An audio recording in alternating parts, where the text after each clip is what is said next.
Yes, good morning everyone, welcome you to all. आज के session में हम लोग यहाँ पर गणित शिक्षण शास्त्र के कुछ क्वेश्चन कंप्लीट करने वाले हैं।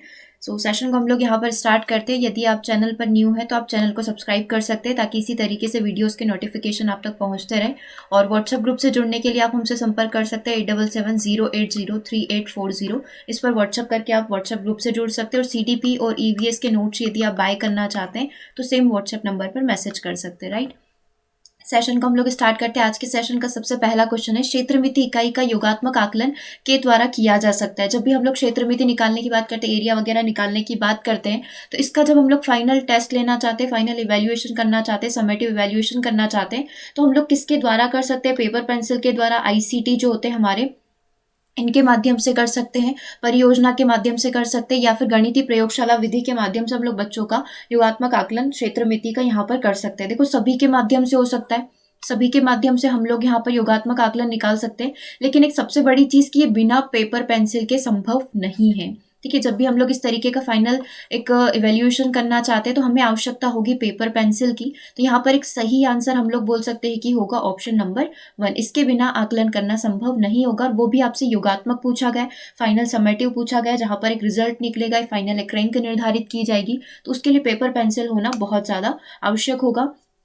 अगले प्रश्न की बात हम लोग यहाँ पर कर रहे हैं। त्योहार के समय कक्षा 5 में प्रतिशत प्रकरण के समय सेल पर कक्षाई चर्चा शुरू की गई थी। कक्षा के इस प्रकार की चर्चा प्रतिशत प्रकरण को पढ़ाते समय, ठीक है, त्योहारों में क्या किया गया? त्योहार के समय में जब कक्षा 5 की चल रही थी, प्रतिशत चैप्टर, परसेंटेज चैप्टर चल रहा था, उस समय सेल पर वार्तालाप चल रही थी। तो इसके पीछे का उद्देश्य क्या था? ये प्रकार की जो चर्चा है ये क्या शो करती है? सबसे पहला ऑप्शन कि उपेक्षा करनी चाहिए, मतलब कोई सेंसलेस चीजों की उपेक्षा कर दो, मत पढ़ाओ, क्योंकि यह कक्षा में शोर स्तर को बढ़ाती है और दूसरों को परेशान करती है। दूसरा, अपने वाद विवाद संबंधी कौशल को बढ़ाने में विद्यार्थियों की सहायता करेगी। कक्षा में गर्मा गर्मी वाली बहस आरंभ करती है और कक्षा में माहौल को खराब कर देती है। और डी है, एक दूसरे के विचारों को सुनने में विद्यार्थियों की सहायता करती है और अपने तर्क प्रस्तुत करने का बच्चों को यहाँ पर एक मौका मिलता है। देखो, ये वाला तो कंप्लीटली रॉन्ग था, राइट। गर्मा गर्मी वही एक बहस वाली चीज, और ये भी कंप्लीटली रॉन्ग था। अब ये था कि वाद विवाद संबंधी कौशल को बढ़ाने में बच्चों की सहायता करेगी। और डी हमारे पास है कि बच्चों, विद्यार्थी जो है एक दूसरे के विचारों को यहाँ पर समझ पाएंगे। तो एक पॉजिटिव स्टेटमेंट क्या लग रहा है? ऑप्शन नंबर डी, एक दूसरे के विचारों को सुनने, समझने और प्रस्तुत करने में यहाँ पर मदद मिलेगी, राइट। तो ऑप्शन नंबर डी आपका यहाँ पर सही हो जाएगा। देखो, जो भी ऑप्शन सबसे पहले गलत लगते हैं ना, उस पर क्रॉस लगा देना कि हाँ ये तो नहीं हो सकता है। उसके बाद जो भी बचते हैं उसमें से एक सिलेक्ट हम लोग कर लेंगे कि कौन सा सही होगा। चलिए, अगले प्रश्न की बात हम लोग यहाँ पर करें। नेक्स्ट क्वेश्चन है, एक विद्यार्थी निम्नलिखित उदाहरण का अवलोकन करता है। इस तरीके का एक उदाहरण दिया गया है कि 10 का स्क्वायर कितना होता है। तो वो कुछ इस तरीके से करता है कि 5 + 5 का स्क्वायर करके इस तरीके से पूरा फॉर्मूला बना रहा है। वो 5 का स्क्वायर 2AB + B स्क्वायर, इस तरीके से। इसको दूसरे तरीके से 6 + 4 भी 10 होगा, 8 + 2 भी 10 होगा, 1 + 9 करेंगे तो भी 10 होगा। फिर इसका स्क्वायर निकाला और फिर फाइनल एक कंक्लूजन क्या निकल कर आता है कि A + B, मतलब जब भी कोई दो संख्याएं होगी उनका स्क्वायर करेंगे तो ये फॉर्मूला हम लोग लगा सकते हैं, A का स्क्वायर + 2AB + B का स्क्वायर। निष्कर्ष निकालने की उपयुक्त पद्धति विश्लेषणात्मक विधि, गतिविधि आधारित है, निगमनात्मक विधि है, या फिर आगमनात्मक विधि से हम लोग बोलेंगे। हम लोग इसे क्या बोल सकते हैं? आगमनात्मक विधि बोल सकते हैं। आगमनात्मक यानी कि इंडक्टिव मेथड बोल सकते हैं। इंडक्टिव मेथड में पहले क्या दिए जाते हैं? उदाहरण दिए जाते हैं। उसके बाद क्या होता है? एक फॉर्मूला या फिर जो हमारे रूल्स होते हैं, नियम होते हैं, वो बाद में आते हैं। तो ये पहले उदाहरण हो गए 10 का, 5 + 5 6 4 8 2 1 9 करके भी कर सकते हैं। फाइनल हमने एक सूत्र का प्रतिपादन यहाँ पर कर लिया है। तो आंसर आपका बन जाएगा ऑप्शन नंबर डी, यानी कि आगमनात्मक हमारा राइट आंसर होगा, राइट। चलिए, आगे हम लोग यहाँ पर बात करेंगे। क्वेश्चन नंबर 32 आपकी स्क्रीन पर है। आंकड़ों के विश्लेषण संबंधी विद्यार्थियों की समझ का आकलन करने के लिए सर्वाधिक उचित रूपात्मक कार्य क्या हो सकता है? रोल प्ले हो सकता है, वर्ग पहेली हो सकता है, सर्वेक्षण आधारित परियोजना, या फिर प्रश्नोत्तरी हो सकता है। देखो, आंकड़ों का विश्लेषण संबंधी विद्यार्थियों की समझ, मतलब बच्चे जो है आंकड़े, जो भी रिजल्ट है, मान लो कि हमारे गांव में कितना पॉल्यूशन है, इसका मेजरमेंट लेने के लिए हम लोग आसपास देखने गए कि प्रदूषण किस किस के माध्यम से फैल रहा है। ठीक है, मलमूत्र, सीवेज, इतने इनके माध्यम से प्रदूषण फैल रहा है। तो ये सारे आंकड़े बच्चे को क्या करने थे? रिकॉर्ड करने थे, सारे लिख कर लाने थे। तो सबसे अच्छा तरीका क्या हो सकता है? बच्चा रोल प्ले कर ले उसमें, वर्ग पहेली या फिर सर्वेक्षण। सर्वेक्षण मतलब पूरा एनालिसिस करके आए। तो डेफिनेटली आंकड़ों के बारे में जानकारी चाहिए तो उसे पूरा सर्वेक्षण करना होगा। तो सर्वेक्षण आधारित परियोजना आपका यहाँ पर बिल्कुल राइट हो जाएगा। ठीक है, अगले प्रश्न की बात करेंगे। पियाजे का विश्वास था कि सामाजिक अनुदेशन से सीखना होता है, और गणित का एक शिक्षक पियाजे के सिद्धांत में विश्वास करते हुए, हम लोग एक गणित के शिक्षक है और हम ये जानते हैं कि सामाजिक अनुदेशन से बच्चा लर्न कर सकता है, चीजों को सीख सकता है। ऑप्शन 1 है सामूहिक परियोजना और सामूहिक परिचर्चा का प्रयोग करेगा, विभेदित अनुदेशन का प्रयोग करेगा, चौक और टॉक पद्धति का प्रयोग करेगा, राइट। और ऑप्शन नंबर डी है कि कक्षा में बहुत सारे मैन्युपुलेटिव्स यानी कि हस्त परिचालकों और प्रयोगशाला विधि का प्रयोग करेगा। तो यहाँ पर जिन पियाजे के अनुसार कौन सा सिद्धांत जो है टीचर का जो है लग सकता है यहाँ पर सामाजिक अनुदेशन का। सामाजिक अनुदेशन एक दूसरे से सीखेगा यानी कि सामूहिक परियोजना और सामूहिक परिचर्चा का प्रयोग वो प्रारंभ कर देगा और इसके माध्यम से बच्चा यहाँ पर लर्न करेगा। तो हम लोग बोल सकते हैं कि बच्चा कैसे सीख रहा है, इन सब के माध्यम से सीख रहा है, मतलब सामाजिक अनुदेशन के माध्यम से सीख रहा है। और ये किसने बोला है, जिन पियाजे ने बोला है। और जिन पियाजे के बहुत बोल सकते हैं कि ये जो टीचर है जिन पियाजे के कॉन्सेप्ट को फॉलो करते हुए ही बच्चों को यहाँ पर अध्ययन करवा रहे हैं। चलिए अगला प्रश्न आपकी स्क्रीन पर है। शैलजा विभिन्न तरीकों से संख्या को व्यक्त कर सकती है। उदाहरण के लिए 4 जो होते हैं 2+2 होता है, 1+3 भी 4 हो सकता है। ठीक है, इस तरीके से जो है यहाँ पर क्या बताया गया है कि शैलजा जो है 2+2 4 होता है, 4 बराबर 1+3 4 होगा। ठीक है, इस तरीके से शैलजा मैम जो होगी ये बच्चों को सिखा रही है। तो वह संख्या की किस अवस्था, विकासात्मक अवस्था पर है, विभाजनात्मक अवस्था पर है, गुणनखंडीय है, परिमाणात्मक अवस्था पर है, या वो संक्रिया अवस्था बच्चों को सिखा रही है। यहाँ पर ऑपरेशन परफॉर्म करना सिखा रही है। संक्रिया मतलब ऑपरेशन होता है। ठीक है, तो ये बच्चों को 4 कैसे कैसे आ सकता है, 2+2 हो सकता है, 1+3 हो सकता है, 0+4 हो सकता है। ठीक है, इस तरीके से यदि बच्चों को सिखा रही तो बच्चों को ऑपरेशन परफॉर्म करना सिखा रही है, राइट। तो ये कौन सी अवस्था होगी, संक्रिय अवस्था होगी, क्योंकि विभाजन करने की बात नहीं हो रही, गुणनखंड तोड़ने की बात नहीं हो रही, एक रिजल्ट निकालने की बात नहीं हो रही। रिजल्ट तो हमारे पास था लेकिन हम लोग इसके ऑपरेशंस को देख रहे हैं। ठीक है, गुणनखंड की बात नहीं हुई, डिवाइड करने की बात नहीं हुई कि 8+2 4 हो जाएंगे, 2 × 2 4 हो जाएंगे। ठीक है, परिमाणात्मक रिजल्ट निकालने की बात नहीं हुई, हम लोग तो यहाँ पर ऑपरेशन देख रहे हैं। तो आंसर क्या हो जाएगा, संक्रिय अवस्था। अगला प्रश्न है, देखो हामिदा अपने विद्यार्थियों की गणितीय योग्यता को समृद्ध करने के लिए उन्हें सदा संख्या प्रतिरूपों यानी कि पैटर्न्स का अवलोकन करने और परिकल्पना बनाने देती है। मतलब ये हमीदा बहुत अच्छी टीचर है, बच्चों को एक परिकल्पना बनाने और अवलोकन करने में हेल्प करती है, इसी तरीके से पढ़ाती है। वो बोर्ड पर निम्नलिखित समस्याएं लिखती है और विद्यार्थियों से कहती है कि वे उनका उत्तर लिखें, राइट। सबसे पहला ऑप्शन यहाँ पर लिखा हुआ है 21 को 7 से डिवाइड करेंगे तो क्या आएगा, 3 आएगा। अब मैम ने यहाँ पर क्या करा, दशमलव लगा दिया, राइट। और इधर भी नीचे भी दशमलव लगा दिया। तो अब आंसर क्या आना चाहिए था, 3 आएगा। फिर वापस से करा, मतलब बच्चे वहां पर आंसर कर रहे होंगे, हमें नहीं करना था। हमें तो ये बताना था कि वह प्रश्नों के सेट के माध्यम से यह चाहती है कि विद्यार्थी जब यह अवलोकन कर सके, कैसे का उत्तर आएगा ये ऑप्शन में हमें देखना है। सबसे पहला ऑप्शन है, जब एक भाजक की 10 से घटत होती है, जब एक भाजक की यहाँ पर 10 से घटत होती है और दूसरे की 10 की घात से बढ़त होती है तो गुणनफल समान रहता है। एक को कम कर रहे हैं और एक को ज्यादा कर रहे हैं, ये पहला ऑप्शन है, अपन नहीं बोल रहे। दूसरा है, यदि भाजक और भाज्य दोनों की, या तो उसको 10 की घात से आप बढ़ा दो, 1 2 3 4 कर दो दोनों को, है ना, भाजक और भाज्य दोनों को, या फिर जब दोनों को घटाया जाता है तो भागफल दोनों का समान ही रहेगा। तीसरा ऑप्शन है, यदि भाजक और भाज्य दोनों 10 की घात से घटाए जाते हैं तो भागफल भी 10 की घात से घट जाता है। और ऑप्शन डी है, जब एक गुणज की 10 से विभाजित किया जाता है और दूसरे को 10 से गुणा किया जाता है तो गुणनफल समान रहता है। क्या ऑप्शन यहाँ पर सही लग रहा है हमें इस कॉन्सेप्ट को देखकर। देखो यहाँ पर ये चीजें तो समझ में आ रही है ना कि इसका आंसर 3 है, इसका भी 3 होगा, इसका भी 3 होगा और इसका भी 3 होगा। अब यहाँ पर इन्होंने क्या करा, यहाँ पर दशमलव लगाया तो नीचे भी एक अंक के बाद दशमलव लगा दिया। यहाँ पर 2 अंक के बाद यहाँ पर लगा हुआ है, 2 अंक से पहले दशमलव लगा हुआ है, तो यहाँ पर भी 2 अंक से पहले दशमलव लगा हुआ है। 3 अंक से पहले तो इधर भी 3 अंक से पहले लगा दिया। मतलब कि यदि हम लोग इसको ऐसे लिखें 0.7 तो ये 10 की पावर 1 है और ये भी 10 की पावर 1 होगा। ठीक है, जब ये दशमलव हटाई जाएगी तो ये 2.1 को हमने हटाया तो ये 10 की पावर 1 हो गया, ये 7 10 की पावर 1 हो गया। मतलब या तो आप 10 की पावर 1 से बढ़ा दो या घटा दो, आपका आंसर वही आने वाला है। जो संक्रिया, जो ऑपरेशन आप ऊपर की साइड परफॉर्म कर रहे हो उसी को यदि आप नीचे की साइड अगर इधर बढ़ा रहे हो तो इधर भी बढ़ाओ, इधर कम कर रहे हो -2 कर रहे हो तो इधर भी -2 करो। तो या तो बढ़ाओगे या फिर घटाओगे तो आपका उत्तर हमेशा समान ही रहेगा। ये कौन से ऑप्शन में बोला है, ऑप्शन नंबर बी में बोला है। यदि भाजक और भाज्य दोनों को 10 की घात से या बढ़ाया जाए या घटाया जाए तो भागफल आपका हमेशा समान रहेगा। न बढ़ाना है न घटाना है, आपको दोनों ही चीजें एक साथ और एक जैसी परफॉर्म करनी पड़ेगी। जो डिवाइड कर रहे हैं हम लोग उसके ऊपर भी और उसके नीचे भी। तो आंसर आपका क्या बनेगा, ऑप्शन नंबर बी। अगला प्रश्न आपके स्क्रीन पर है, कक्षा 5 के विद्यार्थी समस्या 1/2 का यदि भाग लगाया जाए 1/3 से को सही तरीके से हल कर सकते हैं, लेकिन वे समस्या का हल नहीं निकाल सकते कि आधे केक में कितने 1/3 होंगे। मतलब आधा केक है, उसके कितने भाग 1/3 के होकर निकलेंगे, इसको 1/3 में तोड़ना है या डिवाइड करना है। मतलब बच्चों को जब ये बोला गया कि आप 1/2 को 1/3 से भाग दीजिए तो देखिए आंसर क्या आता है, लेकिन जब उनको ये बोला गया कि आप आधा केक के 1/3 केक के टुकड़े कैसे करेंगे, तो बच्चे नहीं समझ पा रहे हैं। क्यों नहीं समझ पा रहे हैं वो हम बताएंगे। समस्या कक्षा 5 के लिए उच्च कठिनाई स्तर वाली है, इसलिए कक्षा 5 के बच्चे सॉल्व नहीं कर पा रहे थे। भिन्नों पर संक्रियाएं बिना संदर्भीकरण और भाषा सहायता के पढ़ाई गई है। मतलब डायरेक्टली बच्चों को बता दिया गया ऐसा होता है, मतलब उनको कॉन्सेप्ट नहीं बताया गया इसके पीछे का।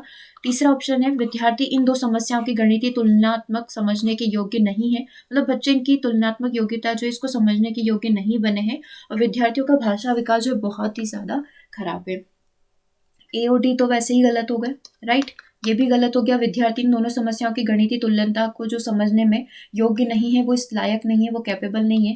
अच्छा स्टेटमेंट नहीं लग रहा है। ऑप्शन नंबर बी बिल्कुल राइट होगा। भिन्नों पर संक्रिया बिना संदर्भीकरण और भाषा सहायता के पढ़ाई गई है। अब डायरेक्टली टीचर ने उसको ये पढ़ा दिया होगा, जबकि टीचर को सबसे पहले इस तरीके से पढ़ाना था कि कोई भी आधा भाग होता है तो उसका आधा भाग कैसे किया जाता है। जैसे कि कोई भी एक चीज होगी, उसके 5 टुकड़े कैसे होंगे, 1/5 1/5 1/5, इस तरीके से टोटल 5 टुकड़े होंगे, तब जाके वो पूरा मिलेगा टुकड़े, तब एक भाग बनेगा। तो ये पहले ये चीजें समझाने की होती है, उसके बाद हम लोग ऐसे न्यूमेरिकल वैल्यूज में बच्चों को समझा सकते हैं। तो आंसर यहाँ पर टीचर ने क्या किया कि भिन्नों पर संक्रिया बिना संदर्भीकरण और भाषा सहायता के पढ़ाई गई थी। ये सबसे बड़ा गलती हो गई, मिस्टेक हो गई टीचर से, राइट। चलो अगला प्रश्न आपकी स्क्रीन पर है। कक्षा 3 में 2 अंकी संख्याओं के व्यवकलन को प्रस्तुत करने के लिए शिक्षक निम्नलिखित चरणों का यहाँ पर प्रयोग करता है।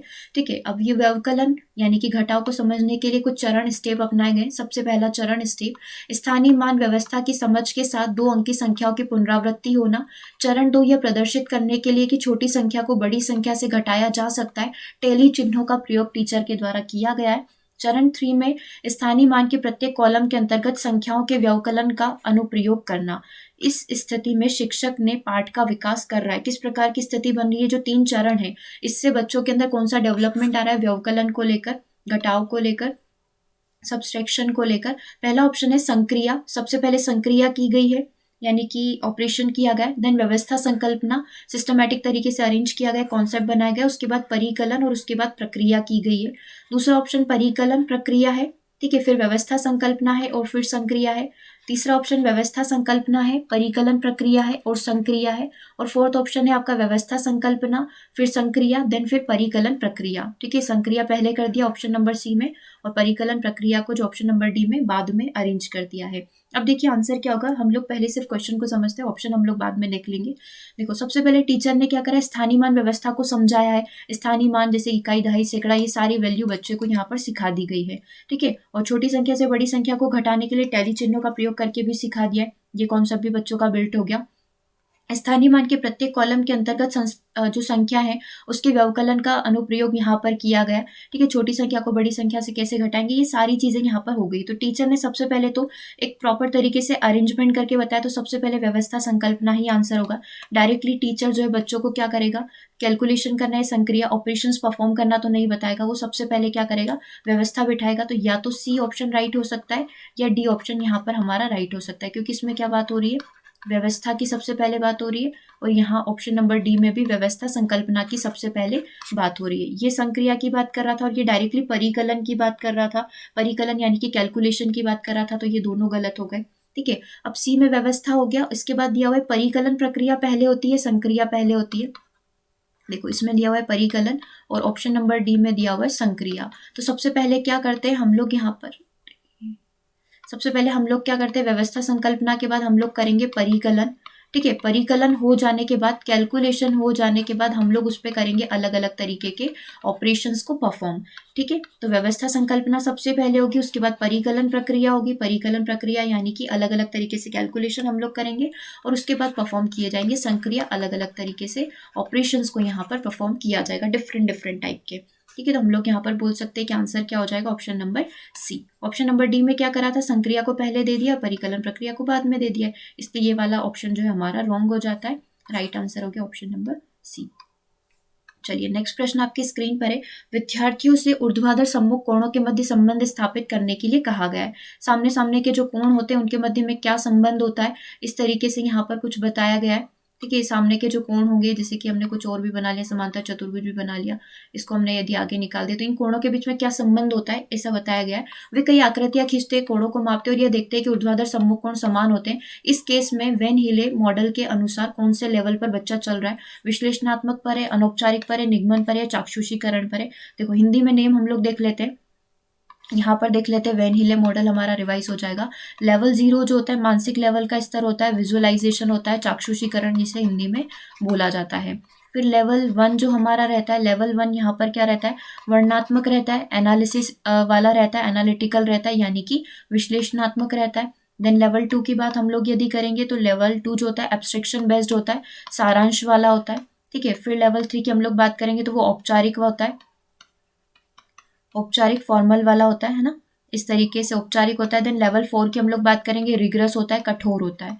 ठीक है, तो अब यहाँ पर ये विश्लेषणात्मक लेवल की बात कर रहा है, क्योंकि यहाँ पर क्या होगा, विजुअलाइजेशन में बच्चा देखकर चीजों को डिवाइड करता है। उसके सामने हमने बहुत सारे डायग्राम बना दिए, चतुर्भुज त्रिभुज सब बना दिए, फिर बोला कि भुजाओं के आधार पर डिवाइड करो कि किसकी कितनी भुजाएं। तो बच्चा देखकर यदि कर पा रहा है तो वो किस स्तर पर है, वो लेवल 0 पर है। अब लेवल 1 में क्या होता है, वर्णनात्मक एनालिसिस करता है बच्चा, एनालिटिकल लेवल पर चला जाता है, उसके गुण को देखता है, उसके घटक को देखता है, उसके आधार पर वो कंपेरिजन करता है, तुलना करता है। तो ये किसकी बात हो रही है, लेवल 1 की बात हो रही है, विश्लेषणात्मक स्तर की यहाँ पर बात हो रही है। फिर जब यदि हम लोग बात करें लेवल 2 की, तो लेवल 2 में एब्स्ट्रैक्शन लेवल हो जाता है, उसका सारांश निकालता है। ठीक है, इनफॉर्मल वे में चीजों को खुद से समझने की कोशिश करता है, अनौपचारिक लेवल इसको बोल सकते हैं। फिर उसके बाद आता है औपचारिक लेवल, एक डिडक्शन मेथड आती है, स्वयं सिद्ध प्रमेय वगैरह जो सारी चीजें होती है ना, जो एक हायर लेवल पर आती है बच्चों के अंदर, वो कुछ यहाँ पर विकसित होना बच्चों के अंदर स्टार्ट हो जाती है, उनको समझना बच्चा स्टार्ट कर देता है। और जो रिग्रेस लेवल होता है, कठोर लेवल होता है, उसमें बच्चा क्या करता है, उसको और आगे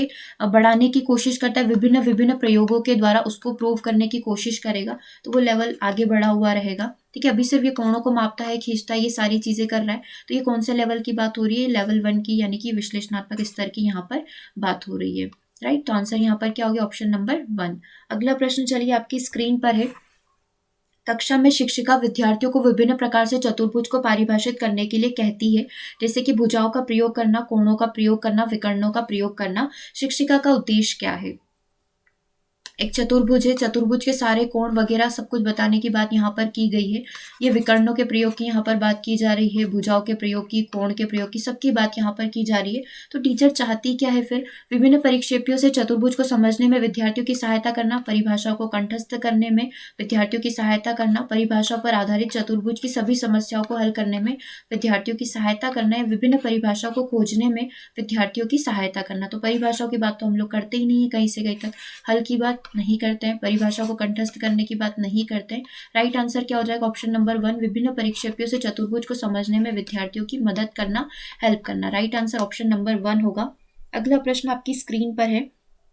निम्नलिखित में से कौन सा मुक्त अंत वाला प्रश्न यहाँ पर हो सकता है, मुक्त अंत, open ended, out of the box वाला। 2/7 से 7 कितना ज्यादा है, 25, 71, 19, 9, 8, 17, 85 संख्या आरोही क्रम में लिखना है। ठीक है, उसके बाद है कौन सा बड़ा है, 1/3 या 7/5, और 2.7 से बड़ी कोई भी 4 संख्या लिखिए, 2.7 से बड़ी कोई भी 4 संख्या जो आपके मन में आ रही है वो आप यहाँ पर लिख सकते हैं, ऐसा आपने बच्चे को कहा है। तो मुक्त अंत ओपन एंडेड क्या होगा, जहाँ पर बच्चे को अपने विचारों को रिप्रेजेंट करने का मौका मिलेगा, दिखाने का मौका मिलेगा। तो ये आपका ओपन एंडेड मुक्त अंत वाला, खुले विचारों वाला प्रश्न यहाँ पर हो जाएगा। बाकी सारे क्लोज एंडेड हम लोग बोल सकते हैं, जहाँ पर स्टैटिक आंसर होंगे, फिक्स आंसर होंगे। ठीक है, चलिए अगला प्रश्न है, किन दो संख्याओं को गुणा करने पर 24 गुणनफल प्राप्त होता है। हमें नहीं बताना है, हमें तो ये बताना है कि ये प्रश्न किस प्रकार का है। किन दो संख्याओं का गुणा करेंगे, 8 में 3 का करेंगे, 2 में 12 का करेंगे, 4 में 6 का कर देंगे। ठीक है, 5 में होगा नहीं, 6 में 4 का, इस तरीके से ये बताया गया है। तो ये बंद अंत वाला है, बच्चों को सामान्य समस्या रणनीतियों को सुझाता है कि ताकि वह सही उत्तर दे, अधिसंज्ञानात्मक रूप से चिंतन करने में बच्चे की सहायता करता है। यह मुक्त अंत वाला प्रश्न है क्योंकि इसके एक से अधिक उत्तर यहाँ पर हो सकते हैं। आंसर क्या है, ओपन एंडेड है, क्योंकि बच्चे को सोचना पड़ रहा है और बहुत डिफरेंट आंसर आ रहे हैं,